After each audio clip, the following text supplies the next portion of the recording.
Budget যদি হয়ে থাকে 12,000 টাকা এবং এই 12,000-এ চাচ্ছেন অলরাউন্ডার ফোন, তাদের জন্য রয়েছে একদমই আনকমন একটি ফোন বেনকো S1। এই ফোনটি কয়েকদিন আগেই দেশের বাজারে লঞ্চ হয়েছে। আর অলরাউন্ডার বলার কারণে এই ফোনে পাচ্ছেন 11GB র্যাম, পাঞ্চল ডিসপ্লে এবং 48 মেগাপিক্সেল ট্রিপল রিয়ার ক্যামেরা। তাই আজকের ভিডিওতে বেনকো S1 সম্পর্কে ভালো মন্দ সকল দিক জানতে পুরো ভিডিও জুড়ে আমার সাথেই থাকুন। তাহলে আর দেরি কেন, চলুন শুরু করি। গাইস, এই হলো ফোনটি। I think pretty good. অস্থির ডিজাইন, দেখে মনে হবে গ্লাস ব্যাগ, তবে এখানে ব্যবহার করা হয়েছে প্লাস্টিক। আর ডিজাইন দেখে মনেই হবে না এটা 12,000 টাকার ফোন। বেনকো এখানে দাম কাজ করছে বলতেই হচ্ছে। এছাড়া এই ফোনের থিকনেস করা হয়েছে 8.5 মিলিমিটার এবং ওজন প্রায় 203 গ্রাম। এর কালার থাকছে দুটি, একটি হলো ব্ল্যাক এবং অন্যটি হলো গ্রিন। তো ফ্ল্যাট ডিজাইনের ফোন কারা কারা পছন্দ করেন তারা কমেন্ট করে জানাতে পারেন। আসুন এবার কথা বলি ডিসপ্লে নিয়ে। এখানে পাচ্ছেন 6.8 ইঞ্চির HD+ পাঞ্চল ডিসপ্লে, বলতে গেলে বেশ বড় সাইজের একটি ডিসপ্লে। আর যারা বড় ডিসপ্লের ফোন পছন্দ করেন তাদের জন্য এখানে এক্সট্রা প্লাস পয়েন্ট থাকছে।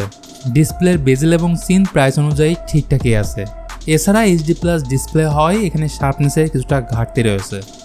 পরিচ্ছন্ন বললে এখানে পেয়ে যাচ্ছেন ইউনিসক T606।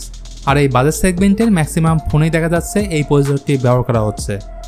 স্ক্রলিং, ইউটিউবে ভিডিও দেখা, ফেসবুকিং, এক কথায় ডে টু ডে লাইফে সব কাজে আপনি ইজিলি হ্যান্ডেল করতে পারবেন। এখানে বলে রাখা ভালো, এটা কিন্তু গেমিং ফোন না, তবে ছোট গেম লো গ্রাফিক্সে খেলতে পারবেন। দারুণ ব্যাপার হচ্ছে এত অল্প বাজেটের ফোনে থাকছে 6GB র্যাম এবং 128GB UFS 2.2 স্টোরেজ। আর 6GB র্যামের সাথে আরও 5GB ভার্চুয়াল র্যাম বাড়াতেও পারবেন, অর্থাৎ টোটাল র্যাম পাচ্ছেন 11GB। বেনকো S1-এ পাচ্ছেন লেটেস্ট অ্যান্ড্রয়েড 13, যা রান করবে in1 UI এর সাথে, যেটা অনেকটা পিওর স্টক অ্যান্ড্রয়েডের মতো।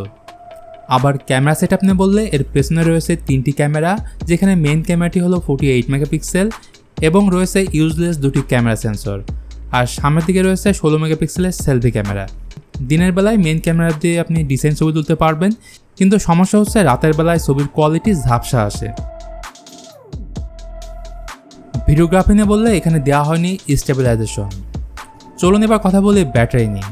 ফোনটিতে রয়েছে 5000 mAh ম্যাসিভ ব্যাটারি এবং 18 ওয়াটের চার্জার বক্সের সাথেই পাবেন।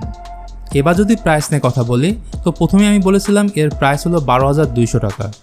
ওভারঅল আমার কাছে বেনকো S1 যথেষ্ট ভালো একটি ফোন মনে হয়েছে, বিশেষ করে এর ডিজাইনের কারণে। শুধুমাত্র এই ফোনের উইক দিক হচ্ছে এর প্রসেসরে। তো আপনাদের কাছে বেনকো S1 ফোনটি কেমন মনে হয়েছে সেটা জানাতে পারেন কমেন্ট করে। সো আজকের ভিডিওটি এখানেই শেষ করতে হচ্ছে। ভিডিওটি ভালো লাগলে please hit the like button, share করতে পারেন আপনার বন্ধুদের সাথে। আজকের মতো আমি মিথুন এখানেই বিদায় নিচ্ছি। সবাই ভালো থাকবেন।